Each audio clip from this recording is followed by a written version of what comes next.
ప్రజలందరికీ నా యొక్క నమస్కారాలు. నేను మీ మందా శ్రీనివాసరావు, స్వతంత్ర అభ్యర్థి, అద్దెకి నియోజకవర్గం. గత 2024 మే నెలలో జరిగిన ఎన్నికలకు స్వతంత్ర అభ్యర్థిగా నామినేషన్ వేసి పోటీ చేశాను. నేను ఓడిపోయినప్పటికీ అనేక కార్యక్రమాలు చేపడుతూ ప్రజల సమస్యల పట్ల నేను పోరాటం చేస్తున్నాను. ప్రజలు నన్ను దీవించమని కోరుకుంటున్నాను.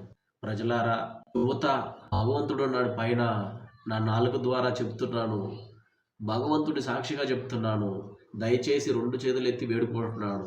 మీరు ర్యాలీల జోలికి పోకండి, డబ్బు మద్యం జోలికి పోకండి. మీకు నచ్చిన నాయకుడికే మీరు ఓట్లు వేయండి. డబ్బు, మద్యం, జోదం ఇవన్నీ మానేసేసి మీకు నచ్చిన నాయకుడికే ఓట్లు వేయండి. తద్వారా నాణ్యమైన సేవను నాయకుడు చేయగలుగుతాడు. సమర్థవంతమైన పరిపాలన జరుగుతుంది. ఎన్నికల్లో డబ్బు, మద్యం పంచే కంటే రాబోయే తరాలకు గొప్ప నాణ్యమైన టెక్నాలజీని ఉపయోగించి నాణ్యమైన అభివృద్ధి జరిగినట్లయితే మన ప్రాంతాలు బాగుంటాయి, మన నియోజకవర్గం బాగుపడుతుంది, మన రాష్ట్రం బాగుపడుతుంది.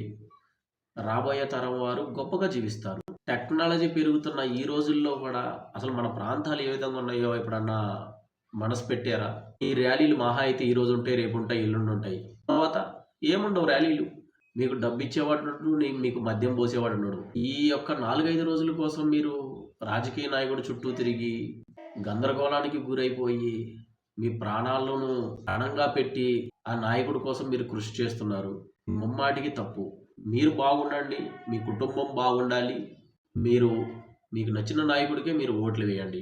నేను చెప్పిన ఈ ఆలోచన, సూచన, నా యొక్క సలహా, నేను చిన్నవాడిని, నన్ను క్షమించండి. ఏదైనా తప్పుగా నేను మాట్లాడి ఉంటే దైవ సాక్షిగా చెప్తున్నాను. తప్పుగా ఏదైనా మాట్లాడి ఉంటే నన్ను క్షమించండి.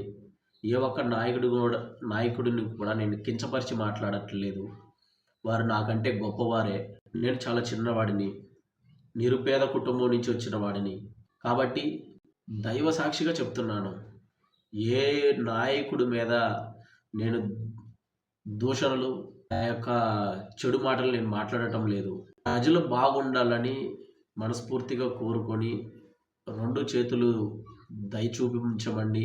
మీ ప్రాంతాలు బాగుండాలి, మీరు బాగుండాలి, మీ కుటుంబం బాగుండాలని కోరుకుంటున్నానే తప్ప ఏ నాయకుడి గురించి నేను ప్రస్తావించటం లేదు.